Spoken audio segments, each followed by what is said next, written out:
Naglalaro ka ba ng chess? Tara, practice tayo.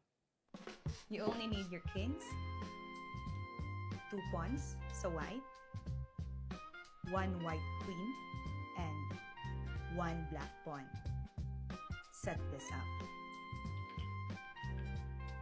Black king sa d7, white king sa d5, white pawns b6 and c5, and black pawn naman sa b7. Nakakita ka na ba ng king na sumasayaw? Well, in this position, pasasayawin natin yung king natin.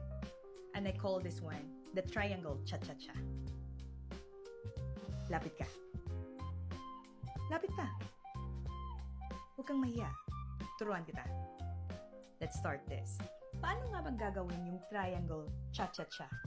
The dancing king. Interesting.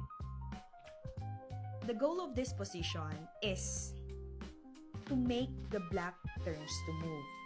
However, in this case, the white must move first.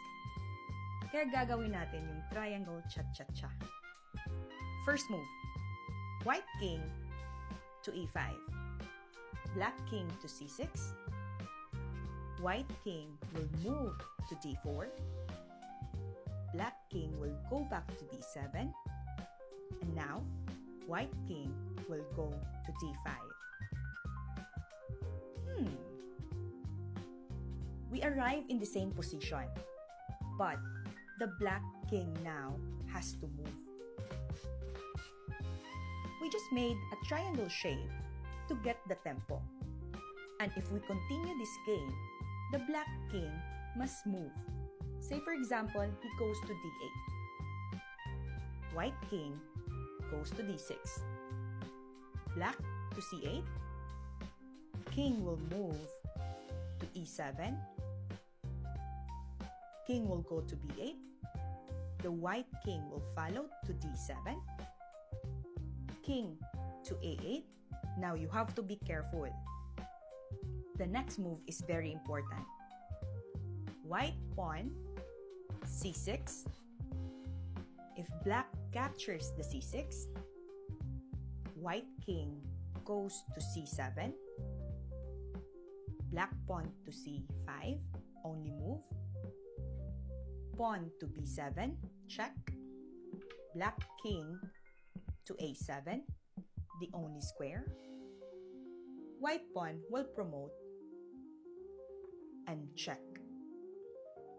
Black king goes to a6. And now, queen will go to b6. Checkmate. It's very important to learn the triangle cha-cha-cha.